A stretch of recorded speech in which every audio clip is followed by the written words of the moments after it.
your cause like fellow human being. Because I think it is very important to support the cause of Falun Dafa and take a stand. And I would like to admire the three principles of Falun Dafa. In Chinese it's called Zhen, Shan and Ren. And in English it says truthfulness, compassion and forbearance.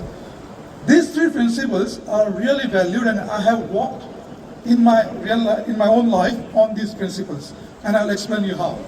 So number one philosophy is Zhen, truthfulness, standing for the truth.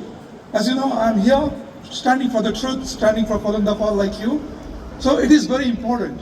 But I would also like to mention, if you see here, I can see former, I think, independent MP, Mr. Craig Kelly. Thanks here for coming. But apart from that, there is no Labour or Liberal MPs here.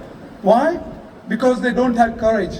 They don't have courage to stand against the atrocities of Chinese Communist Party. And that is why we need the people like me and Craig Kelly to stand against these oppressions and against this evil regime. So as I said, that's philosophy number one, truthfulness. And number two, compassion. Treating others with respect and kindness.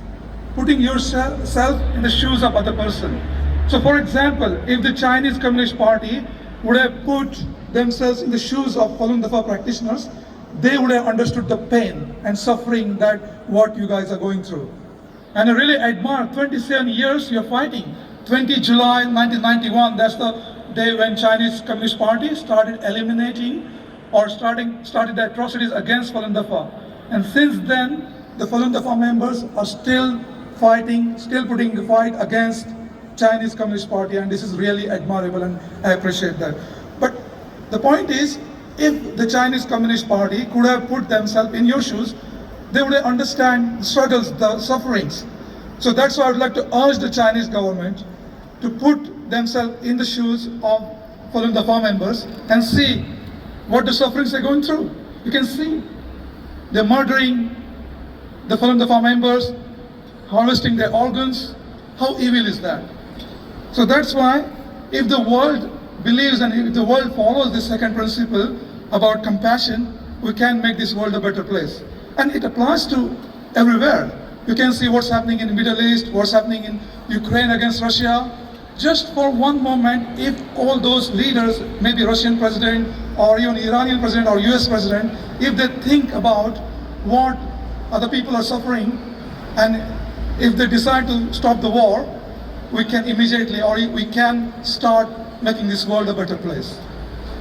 The number three philosophy is showing gratitude and helping others. This is also very important philosophy. Like, as I said, you show the gratitude for what you have, but you also help others. Like human beings, we are given the gift by the God to help others, to show kindness. It's only the animals that think about themselves and they can, harvest the human organs. That's like animal thinking. But if you're human, you think about other people, you care about other people. I would like to mention one story here. Just a few days ago, on the ABC News, I saw, or it is an article shared on my social media profile. I saw there was an international student in Sydney who died on the side of the streets because nobody cared for him. People were just passing through, and he just died there, like he was homeless, he was hungry for 6 days, and he died there. That really melted my heart. I felt really sad that I went, and coincidentally, where he died, there is a Matthew Talbot hostel, if you know, it's in Woolloomooloo, just a few blocks away from here, and they could have helped him, or somebody could have taken him there, he could have been saved. So what I did, I went to that hostel, I donated a lot of shoes, clothes from my side, because I thought I should help them, also donated funds. Why I'm telling you this? Because I would want to inspire you or inspire anybody to do the same thing. Because we're not here just to, to talk and then go away home and sleep. No, I walk my talk. I go and help the people whichever way possible, and I urge you to do the same thing. And the number four philosophy, which is my own philosophy, is the purpose of life or the purpose of politics. You can see nowadays the politics has become about the power, right? You can see the MPs and ministers or the many politicians, they only talk about power. They don't want to come here to the event like this But we have to change. For example, the Liberal Party or Labour Party's policies are governed by union lobbies, right? Liberal Party's policies are governed by business lobbies. But what about you and me? What about the ordinary people in Australia? Who's going to think about them? And that's why we need to choose the right people, the people who can show courage. And like coming to this event is also one of the commitment towards that cause. So I promise you here that if I become a Prime Minister, when I'll become a Prime Minister, I'll make sure I'll come to all your rallies, I'll make sure I will give justice to all Falun Dafa members, and I'll stop the persecution of Falun Dafa members. And also there's a debate going around about the multiculturalism. Guys, the true multiculturalism is not just going to, like you can see some of the Labour Party members or MPs, they're going to the events of multicultural communities. That's not the multiculturalism. Multiculturalism is treating everybody equal, treating everybody with respect. And we should follow that. Just not using multiculturalism to gain vote, it's ridiculous. You can see in federal parliament how many people are there from the multicultural communities. Maybe 5, 6, 7, that's it, out of 150 MPs. That's ridiculous. So that proves that Labour and Liberal parties, they use the multiculturalism just to gain votes. They're not actually worrying about multiculturalism or multicultural communities. So this whole debate is ridiculous. The true multiculturalism, you can see the Australian soccer team is a symbol of true multiculturalism. Like 10, 11 people, 11 players playing from different races, playing together, one set of rules, under one jersey. That is true multiculturalism.